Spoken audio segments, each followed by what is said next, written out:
Hey guys, I just want to let you know before we get into this episode that we've partnered with Band Builder Academy. Band Builder Academy is the #1 place to grow your music career.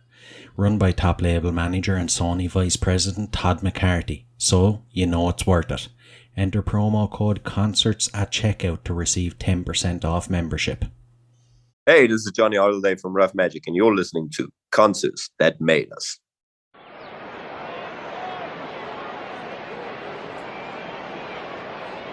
Is everybody in?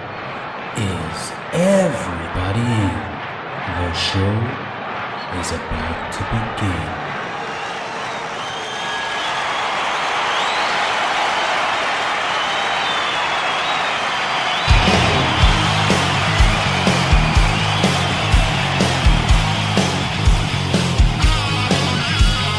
Welcome to the podcast, Concerts That Made Us.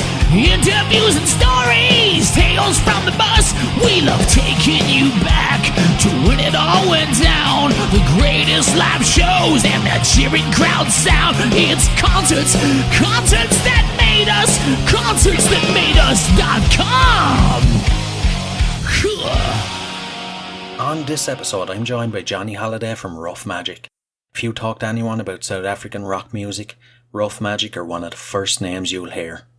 So I'm delighted to have Johni here to chat about their latest release, She's Still a Goth, the history of the band, their concert experiences, and oh man, are you in for a treat. You haven't been to a show until you've been to a Ruff Majik show. Some of these stories are crazy. And we chat about the recent rumours that Elon Musk purchased the band. All this and much more. So, without further ado, let's get on with the show.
Johni, you're very welcome to Concerts That Made Us. I feel very welcome. Thanks for having me tonight. I have to say, I always say I'm delighted to have my guests, but I genuinely am delighted to have you now. You have to be one of the most fun bands out there. Well, I'm glad to hear that. I mean, we aim to be as fun as possible, you know. Well, you definitely achieved that.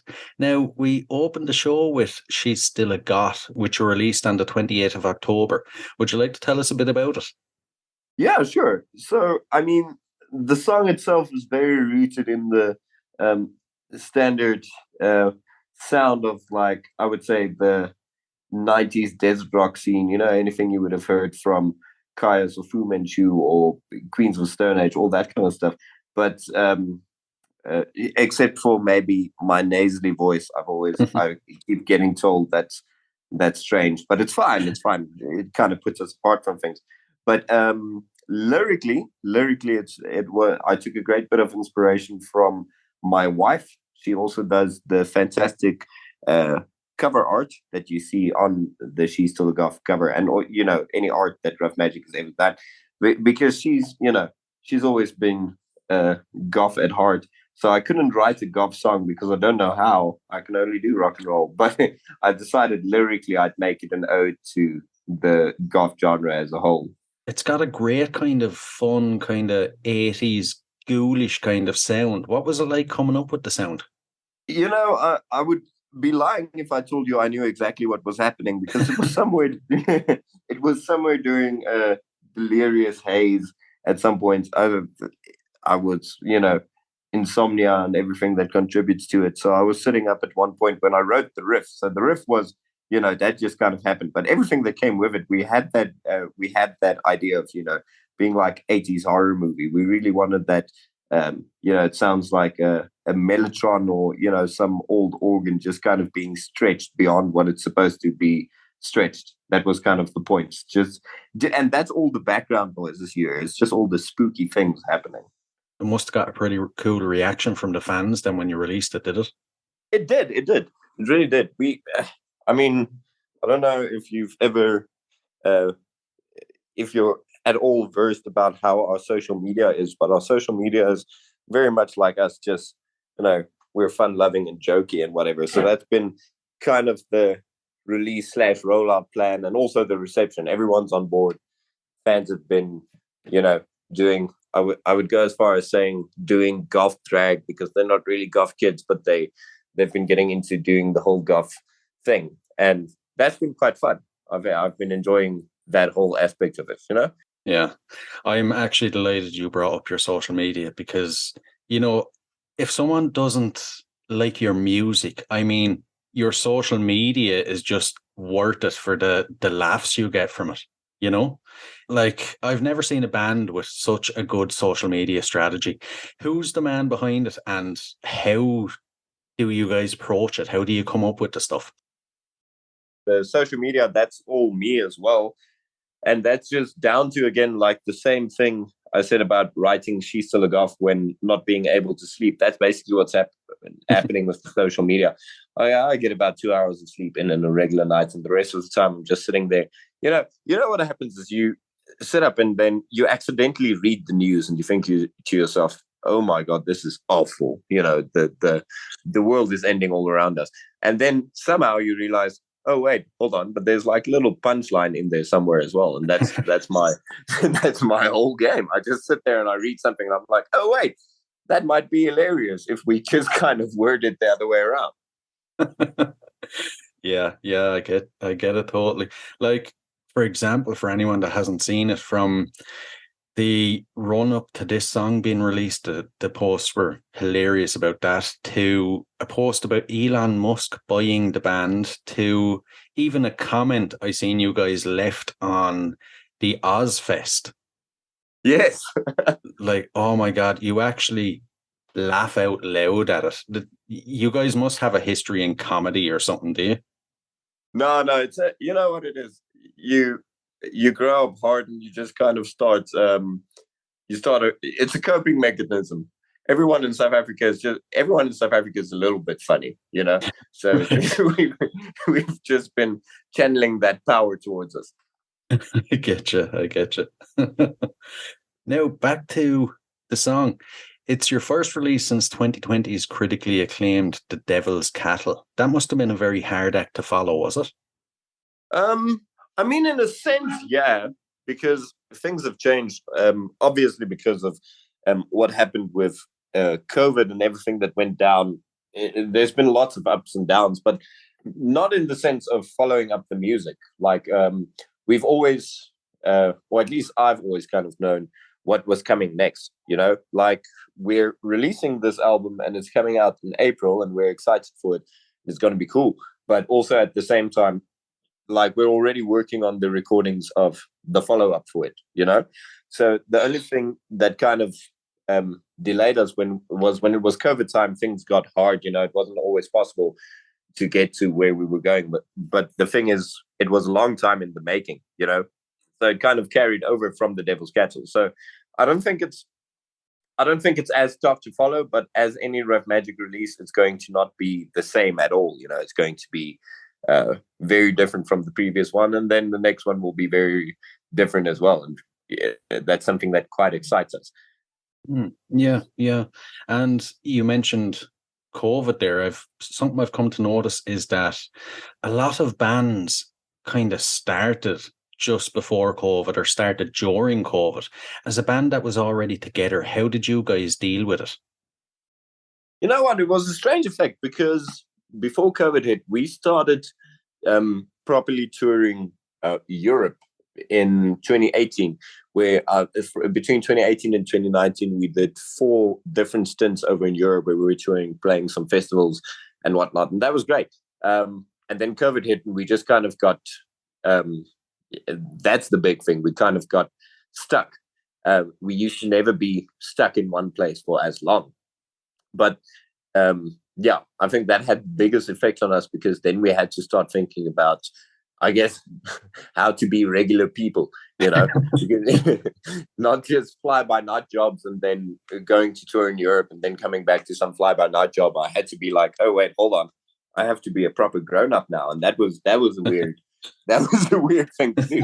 But other than that, you know, it was kind of fun. And it gave us some perspective. It gave us some time to focus on writing new material. As I said, like, as we're working up to the release of this album, we're already working on the next album. It's been interesting. I don't think, all in all, it wasn't actually a bad thing. At the time, it felt like a bad thing, obviously, because, and for everyone in the world, surely, everyone was like, this is the worst thing that could have ever possibly happened.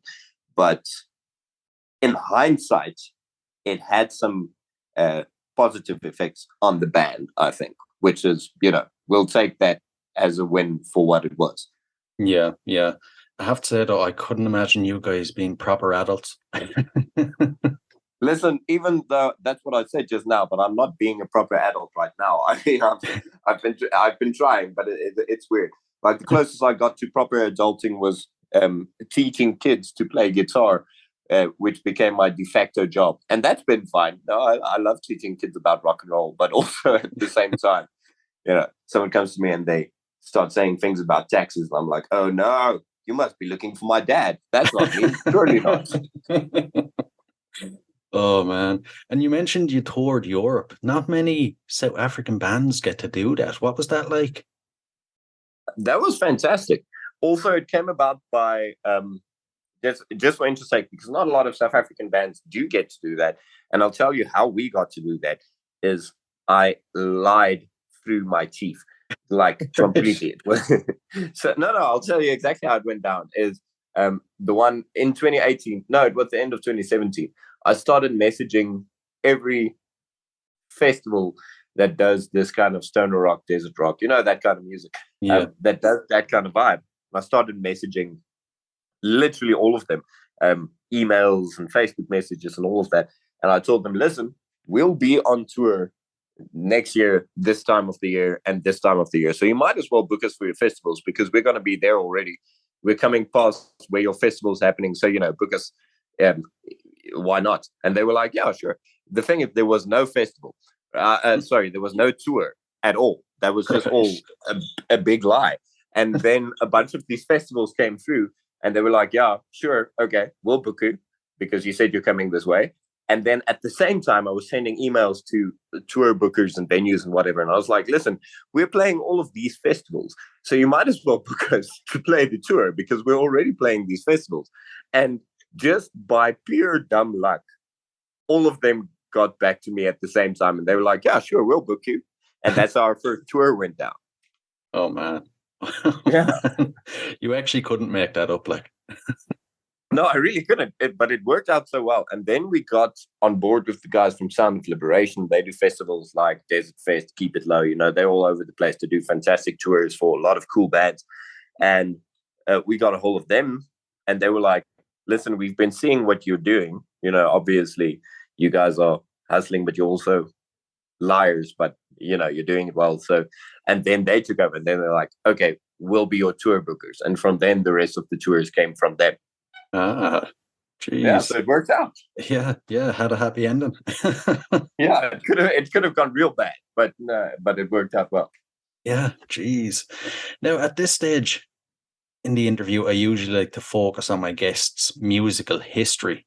So, if you can you remember your earliest musical memory?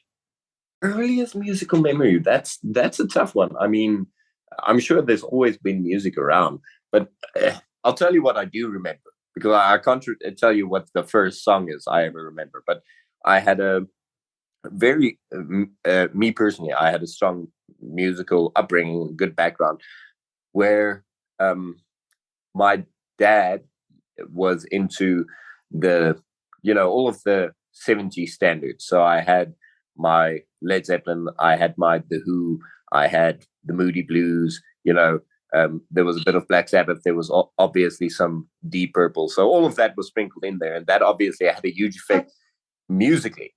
It was a big impact in a direction I would have gone. My mom, on the other hand, was into more folk type music and just, you know, proper lyricist as well. So she was really into Leonard Cohen and Bob Dylan, where I would venture as far as to say Neil Young as well. You know, all of the guys that lyrically had an effect on me. And I think the both of those just kind of melded together to make a big picture. And then I had an older sister who was just, you know, she was a couple of years ahead of me. So she was into, you know, all the standards, Nirvana, Soundgarden, all of that, what have you. So that just lent that bit of harder edge to it. And I guess a bit of modern vibes. And yeah, so altogether, I think that fused into what our sound became. But I couldn't now, even if you put a gun to my head, I wouldn't be able to tell you what the first song is I remember listening to. Jesus, sounds like you had a pretty strong musical upbringing then. And how exactly do you think the music you were exposed to growing up has molded you and influenced you into the musician you are today? Like I said just now, I think they all had an effect, you know, coming from the 70s hard rock and psychedelic rock. There was obviously, I borrowed a bunch of the ideas for the riffs and rhythms. It came straight from there. Lyrically, like I said, very inspired by guys like Leonard Cohen, Bob Dylan, John McClane is no, Don McClane, fuck, not John McClane, sorry. That would be really weird. No. Don McClane, like, lyrically, I was always influenced by guys that were writing really grandiose, almost Americana type stuff. But that was also always interesting for me, the way they would write a ballad or the way they would bend something down. Like it's more poetry than it is song lyrics. And that for me was quite important. And then I guess from the more modern aspects, I learned how to deliver it in, you know, short but sweet packages that just kind of, you know, grind it out but get the point across, that kind of vibe. And at what stage then did you decide you wanted to be a musician, that's the way you wanted your life to go? I'll tell you, it was around about when I was 15 or 16, somewhere around there, with my best friend, who's Jimmy Glass, who's the bassist of the band. Because we grew up in a really, really small town in South Africa, which was very, you know, backwards, I want to say, and very conservative and all that kind of thing. And I don't think we really started making music to make music. It was more just we wanted to make enough of a noise to annoy whoever was around us. enough so they would either leave us alone or, fight us. And then, yeah.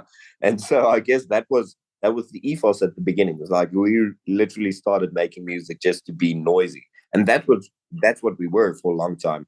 All through high school, up until about 2015, we were just, before Ruff Majik was Ruff Majik, we were just like a really noisy punk noise conglomeration. It was gnarly, but it was fun. It was fun. And then only we decided, okay, maybe we should start looking into actually learning how to play our instruments, and maybe not just shouting obscenities over the mic. I suppose a musician who knows how to play their instrument is a handy thing, all right? It is, especially if you're trying to have a band. Yeah, kind of comes in handy.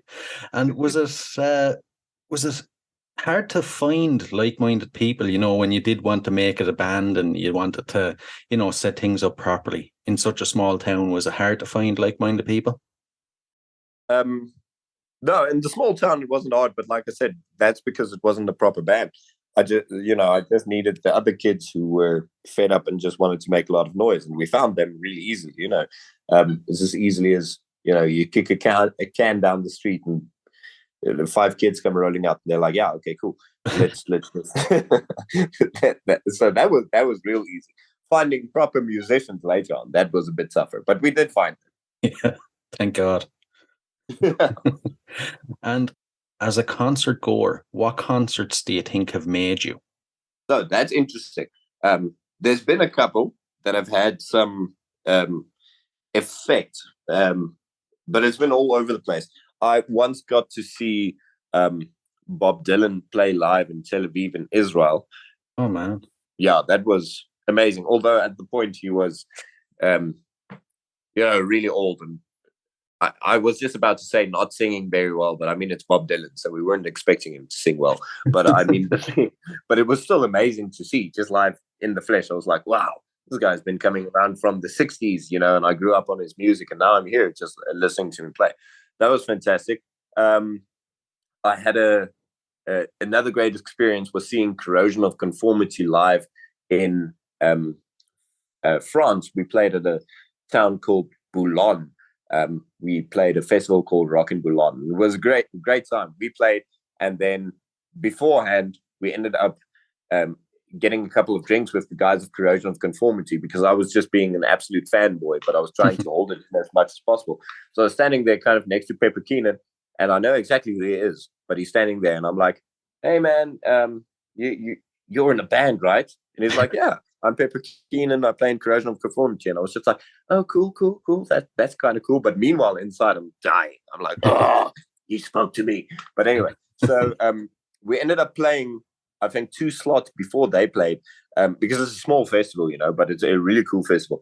And Pepper Keenan was watching us from the side of the stage. I remember looking over my shoulder at one point, and he was just kind of having a little groove, shaking his hips. And he was like, yeah, this is cool. He got really into it, and I was like, that's fantastic. Then they played their show, and it was absolutely amazing, as you could imagine. And then afterwards, we proceeded to drink all of the backstage beer and whiskey with them. And our bassist, Jimmy, and Pepper Keenan ended up slow dancing to ZZ Top, which is still until today the most surreal thing I ever saw in my whole life. I was just like, whoa, what is happening to my life right now? I hope you have that on video somewhere. We do, but I don't feel we're at liberty to share it. We've got some photos where everyone's out of their shirts, which we periodically share, and we're just like, remember that time we got really drunk with Corrosion of Conformity? But that's, I never go further than that. It feels like a breach of, I don't know. It just feels like a really intimate moment. I just couldn't get it out there. But yeah, so that was really cool. And I think, other than that, there was only one time that a concert really blew me away, and it might seem like a strange thing to include, but there used to be a festival in South Africa called Ram Fest, and they would bring over good international acts. It was always a highlight of the year. And the one year they brought over Biffy Clyro and that was the most spectacular show I've ever witnessed.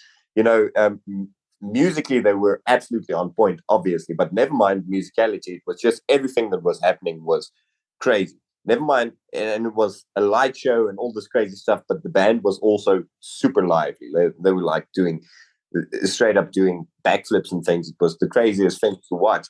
And I ended up, and the reason this one's important is I ended up quitting my job, right? Because I had put in my leave maybe 2 months beforehand, because I was working a really, really bad, customer service kind of job or whatever.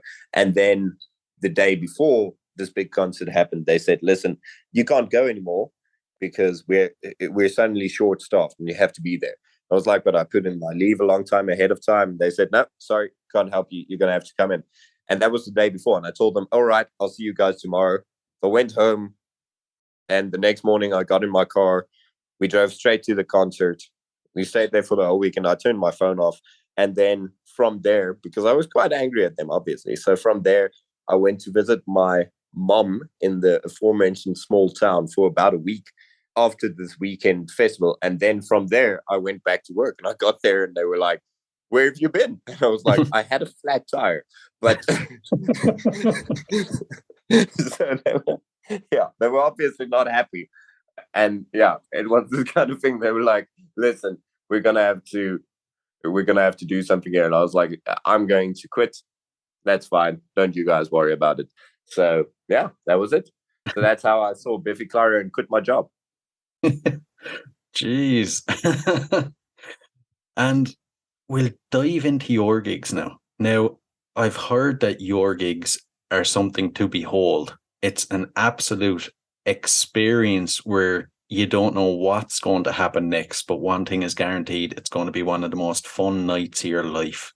So, as a band, what gigs do you think have made you guys? That one's hard to say because we've had some absolutely crazy gigs in a lot of different places. We've had some really cool ones, obviously locally, and in Europe as well. We've just had some of the most insane things, but it's kind of on a, we never know what's going to happen with the gig before it starts happening. There's a lot of things that you can find photos and things online if you look for us. Sometimes I'm riding on the bass's shoulders like a totem pole. Other times someone's climbing up a speaker. It's we never know what's going to happen, but it's fun when it happens. But I'm not sure. I don't know I remember one that I hold dearly to my heart, but I don't even know if that's because it was crazy or just because it was really, really intense. We played a show in Austria with a band called The Devil and Almighty Blues from Norway. They're a really cool band. Some good friends as well. And I remember that one was wild. There was all sorts of antics and we were, basically running up and down the walls and all sorts of stuff like that. But it was slam packed, like to the brim. And it was right in the middle of that 2018 European heat wave. So I remember being drenched on stage from just absolute humidity. Like you could see it was foggy inside of the venue of how humid it was. And that was a fantastic one. But then there was also one in Cape Town, which is one of my favorites still to today, where we only took the stage at, I think, 4:00 in the morning, maybe, which was not, it wasn't on purpose. It's just, it was one of those weird nights where we got there and the first band only set up at 11 and everyone was partying really hard with maybe a little bit of help, wasn't going to the help necessarily too much, but yeah, so everyone was, things were happening, but the crowd as well. And then we were kind of concerned at some point, like, listen, are we eventually going to go on stage? But we did.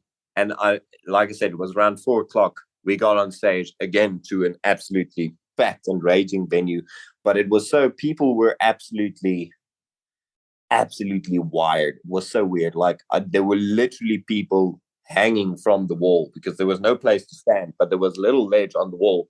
There was just a bunch of people hanging from the wall to watch the show. And that was wild. And then I remember specifically, and this is like a fun thing that it's happened at a bunch of our shows before.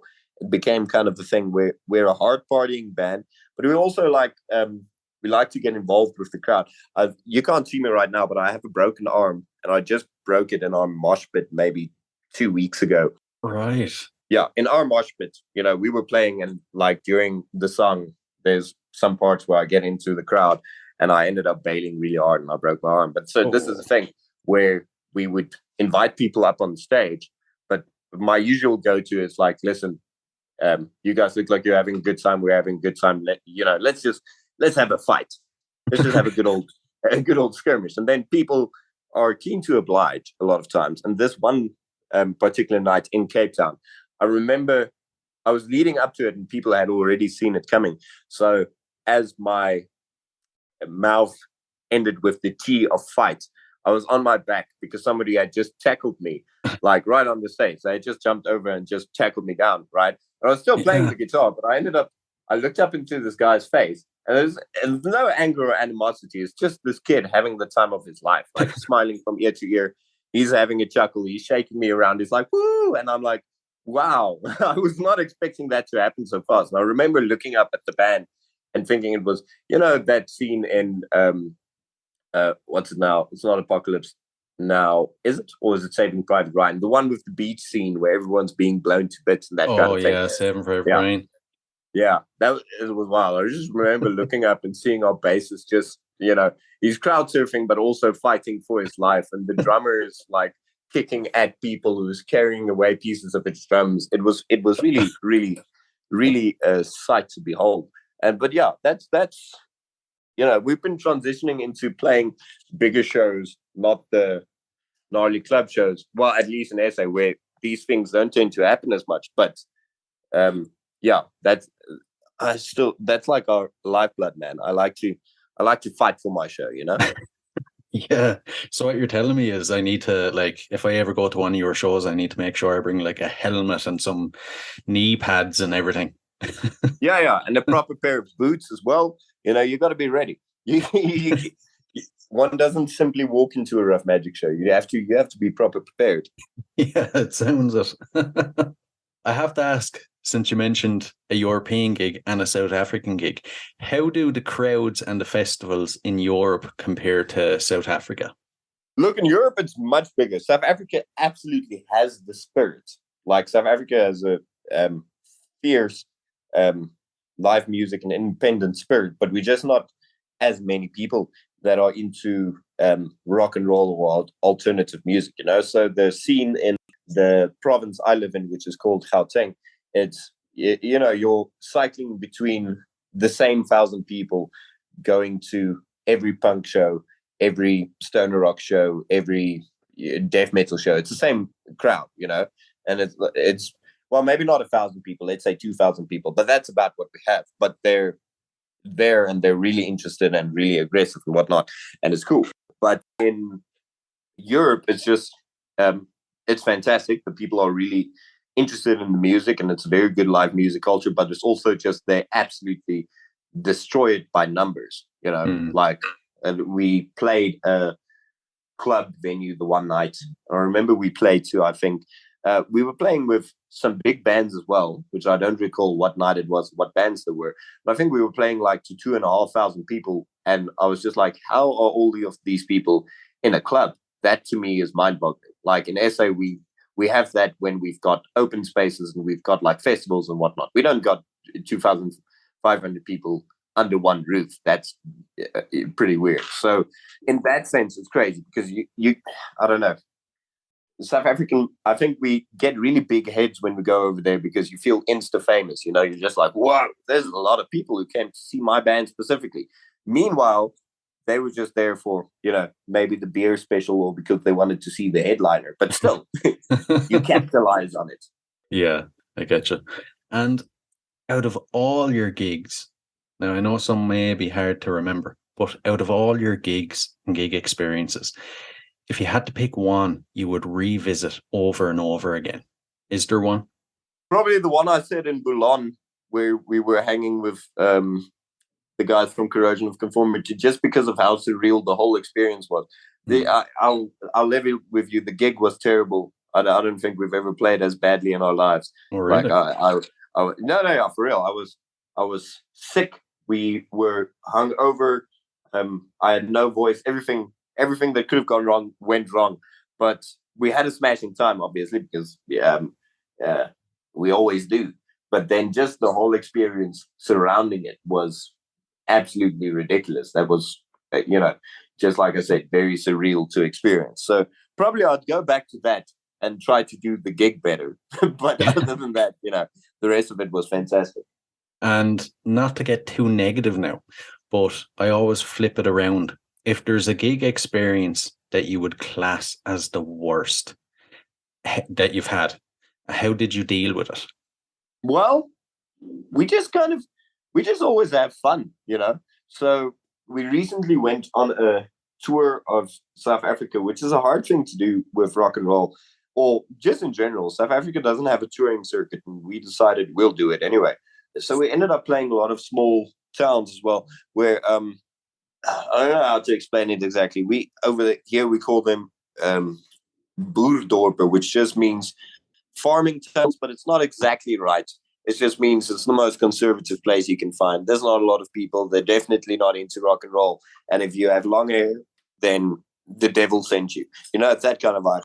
So we had a couple of those on tour, but we just ended up having the most smashing time everywhere. Because what we realized was we would play, and then there would just be these bunch of angry, old guys, but sitting behind the bar and just having their brandy and Coca-Cola and just checking us out. And then we'd play the show and they'd be scowling at us the whole time, but we wouldn't mind. We'd be still running up the speakers and riding on each other's shoulders and doing the whole thing and starting a march on our own, because there's literally no people who would want to start a march over there.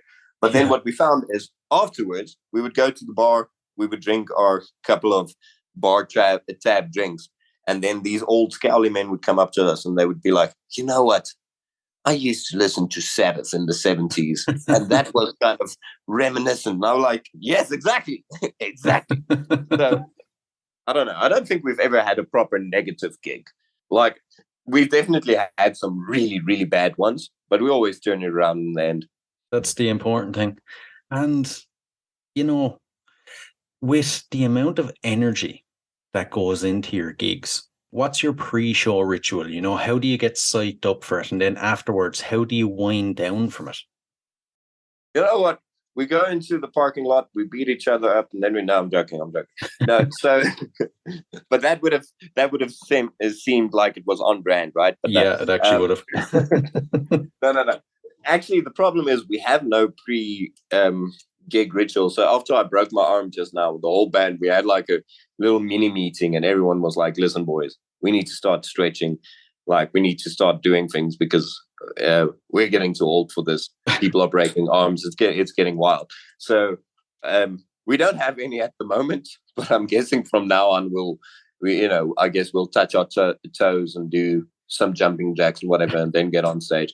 And then the wind down is usually just everyone gets around a table, has a couple of beers, and then we're around the club having a couple of beers. And then, the next morning we phone each other from wherever we ended up, and we're like, are you alive? The other guy's like, yes, I am. And we're like, good. That was a successful gig then. Right. Yeah, that part is serious. The fighting in the parking lot, not so much, but the second part, definitely. Yeah. And, you guys kind of remind me of, the classic rock and roll gods from the 70s. It seems like you live and breathe rock and roll, and especially when you're that extreme that your gigs are like that. But how do you balance normal life with, say, being your rock star selves? I don't know. I think there's kind of like a switch in between somewhere where, being poor, that's the great leveler. Because you play a show to however many 100 or 1,000 people, and you're crowd surfing and you're having the best time of your life, and you're like, wow, this is fantastic. And then, maybe the day later you're standing in a really long queue to buy a bread, and you're like, wow, this is, that just really brings you down to earth again. So I guess that balances us out, because we realize we're not actually rock and roll gods. We just like to believe we are, but we're not. So it just balances out. As soon as you have to do something really mundane, you realize, oh wait, hold on, this is normal life. We just have to do it. It's like being in and out of the matrix, I guess. One moment you're dodging bullets, and the next moment you're typing something on a PC. That's a good analogy, actually. Yeah, I think so. From an outsider's point of view, when from us over here, when we look at South African music and South African rock, you guys are one of the first names that come up. From an outsider's point of view, it seems like you're one of the most prominent rock bands in South Africa. How do you think you get to that stage? Memes about Elon Musk. I mean, I'm joking, but I'm kind of serious as well. Like it's a. I mean, you have to play hard. You have to. Yeah, that's part of the mundane side of things. Like I sent a lot of emails, man. Like probably 100 a week, if not more, just to make sure the name is constantly getting out there. I run the social media and I run it as hard as possible, which includes memes and photos of the band and live videos and, the music coming out, whatever. It's like, it's a constant, proper job to just keep it going. Yeah, I don't think we haven't had it lucky just yet, Like, I'm glad you're saying that it's been working, because when you think about a South African rock, you think about us as one of the names, which is great. But we haven't been in the situation yet where someone's pitched up and said, listen, I'll give you $1 million to record your next album and we'll go on tour to Mars and whatnot. That hasn't happened. Even though, yeah, don't believe everything you read on the internet. Elon obviously didn't actually buy the band. But really? I mean, I'm so sorry to break the news to you here on air, no. but yeah, that's how it went down. No, for real. It's just, it's a grind. It's a lot of hard work and a lot of making sure you're on top of it all the time, to make sure you got to be in people's faces, especially down here from SA. We're so far removed from where any of the live music scenes are happening. We just have to, we just have to push it, because otherwise nobody would know. Yeah, true. And have you tried to run your gig hustle in America as opposed to Europe? We want to. We got some interest from America, from different places. The problem with America is, though, it seems like it would be a fantastic place to run a tour, but it's so big, man. It's like proper big, and then we get interest from like both coasts. But then there's just like this dead spot in the middle where you'd be driving for 7 days to get to the other side, which is just not, I mean, financially, it makes no sense. So as soon as we've got a proper touring circuit that we can hit once off, we will definitely do it. I'd say that'd really be the making of you guys. If you hit over there, I imagine you would be absolutely loved, Yeah, well, like I said, we've heard this, and there's a lot of people that are quite keen to get us there. But then again, it's just like, it shows down the east. I never know which coast is which coast. It's like California side, there's people that are interested, but then it's just like, it's a quarter of a tour or whatever, and then you have to do the rest of the tour somewhere else in the mainland, and that's where it gets tough. But I don't know, we'd be keen to do it. We've got a booking agent over there, and we recently got a booking agent, so like in the last couple of months. So he's been looking into it, but nothing before end of 2023 probably, because it takes a lot of planning. Also, it's a big mission for South Africans just traveling in general. South Africa has a really weak visa. Our currency is really bad against everything else. So just in terms of pure investment, the reason we keep going back to Europe is we know what the investment is and we know what the return on investment is. So it's not that we wouldn't do America because we're not averse to taking risks. It's just, I don't know, I'm always kind of wondering if they would approve our visas, because if I was the guy working behind the counter, I would not approve my visa. There's no chance. Oh, you just remind me of something there. I went to see a band last week, and they're a pretty wild band as well. And I was at the venue, and an hour went by, 2 hours, 3 hours. 4 hours later, the venue came out and said, look, the gig isn't going ahead. The guys were stopped at customs and held there overnight, basically. Yeah, you see, that this is an actual concern of ours every time we travel. We did one of our European tours by train because we got to we got to where was it? I think we landed in Germany, and we went to rent our vehicle that we were going to be touring with, and the people were just like, "No, can't give you guys a car." I'm not lying. Like, we tried 5 different places, and they were like, "There's no way, it can't happen." So we ended up just doing the tour by train, which man. It was a hardcore. Let me tell you, it was 20 dates by train. We had to lug all of our gear on and off the train the whole time. It was really intense, but it was a fun experience. But yeah, so then after that, when we would, since then when we got for tours, like I would shave my beard beforehand, make sure we were dressed in regular people clothes. Like go in and be like, listen, we just want to rent a van just for a little bit. So yeah, I still think we're getting like bad insurance premiums or whatever, but at least they're giving us the cars now. Yeah. I was going to say, would you not have like thrown on a suit, tied up the hair, and went, "Hello, I'm here to book a car." Yes, exactly. like 3 guys getting into one overcoat, and we're like, yes, we're one adult human. Oh man. And I have to ask, so in 30 years' time, right, when you picture yourself, you're at the end of your career, you need a Zimmer frame on stage, the fights are getting harder. What needs to happen for you to feel fulfilled and like you achieved everything you wanted to achieve? Listen, I'm 30 years of age right now, which is not great, but it is where we are. But I always catch myself, and I'm like, you know what? Let me start at Motorhead when he was 35, so I still got some time in me, and that's also my throwing back. So 30 years of time would mean I would be 60. Lemmy died at 70, and he died 2 weeks before he died. He was still playing a tour with Motorhead, and they were still going fairly hard. So that's how I would want to go. Like, if I don't die on stage, I want to die pretty close to it. Like a true rock star. Yeah, well, the best I could do. I'll see how it goes down. And I mentioned it earlier on, it just came into my mind. I have to ask, since we're talking 30 years' time, how would you feel about virtual gigs? I mean, if by then they've invented smell-o-vision so people can just smell me sweating towards them, and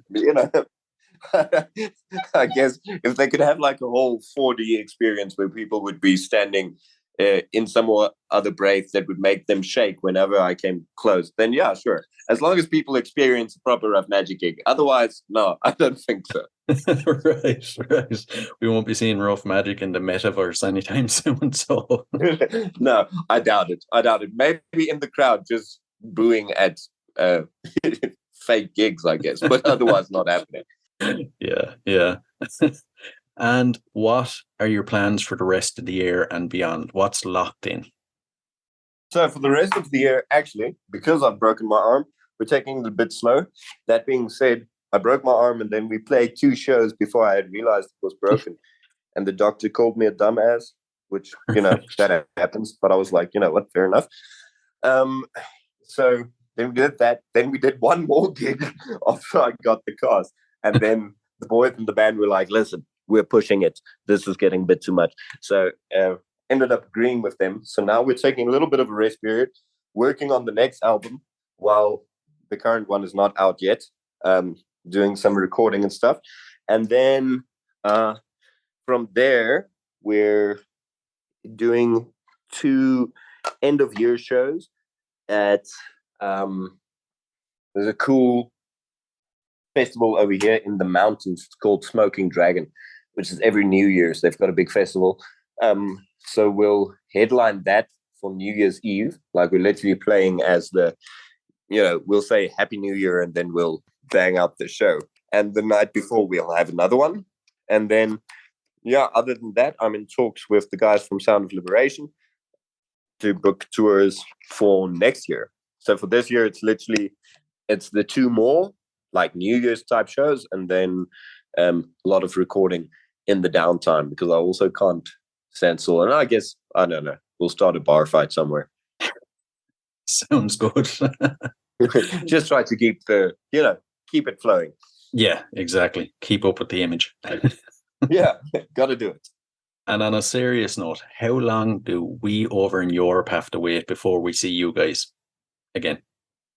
Okay, so we're aiming, it's probably going to be somewhere between the stretch of April to June, depending on what kind of package we land ourselves on, and what kind of festivals we get into. We're in talks with a bunch of people, but it all has to line up. That's the thing.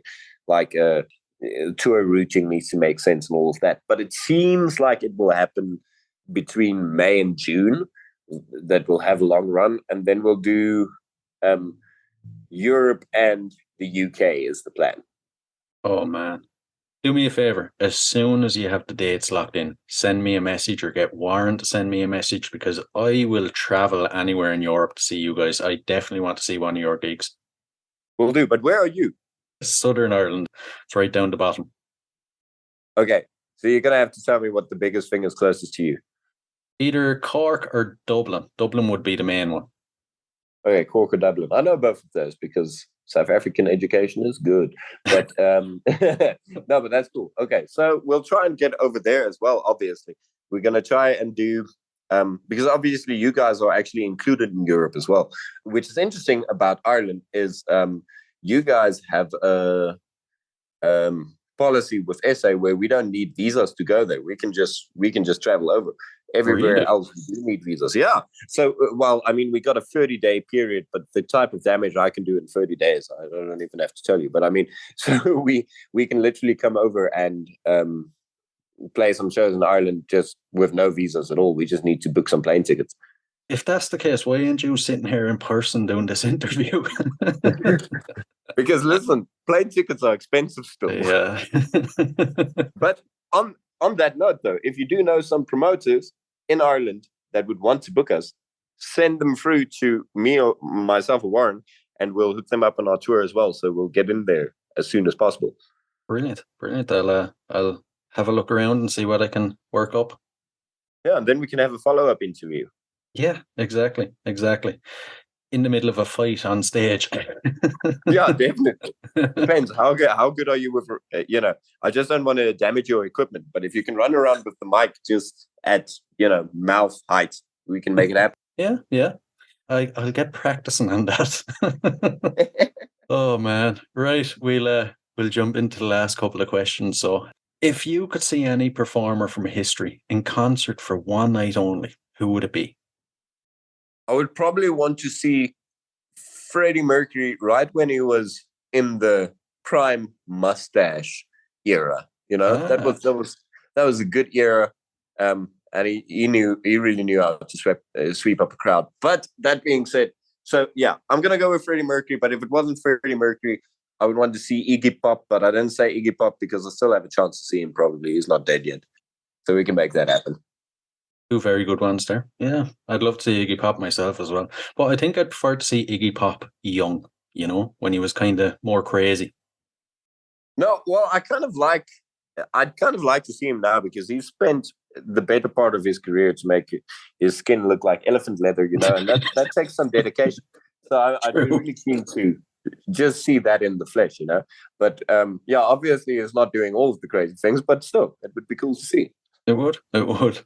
And the next one, if you had to spend 24 hours locked in a room with any musician from history, who would it be? Beethoven. Right. I wouldn't be able to annoy him with all of my crazy rants, Well, I mean, I guess I could still annoy him in other ways, but he would just kind of be quite chilled, and then maybe I could see him play piano, which would also be cool. Yeah. Who knows? A collaboration between Beethoven and Ruff Majik could actually be pretty sweet. I mean, that'd be cool. Electric Light Orchestra did it. We might as well. Yeah. And what song would appear on the soundtrack to your life? Soundtrack to my life. That closing scene in which Monty Python movie was it? Where they're singing "Always Look on the Bright Side of Life." Oh, The Life of Brian. Yeah. I think that would probably be it. I hope I don't, I hope it doesn't end quite in the same way, but yeah, I guess something like that. No, yeah, I guess it would be that if I didn't say something silly, I would have to say something a proper sad, and I can't even think about it right now. So I don't know. It would be that or something by Leonard Cohen probably, but let's keep it light. Let's make it that. Okay, good choice, good choice. Listen, it's been an absolute blast now. I've really enjoyed chatting with you for the last hour. Yeah, it's been fun. I wish all interviews are like this. It's just been a proper chat.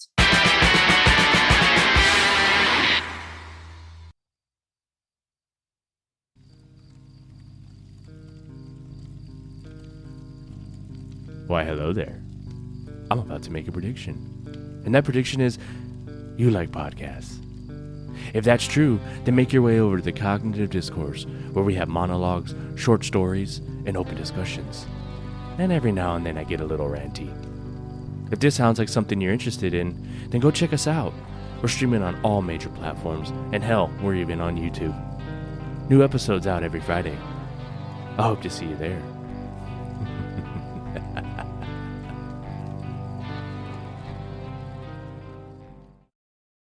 Hey guys, I really hope you enjoyed this episode. If you did, please rate and review us on iTunes and Spotify.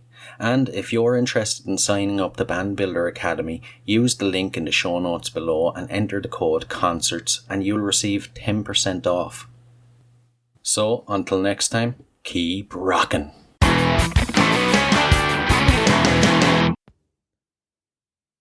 Hey, what are you guys still doing here?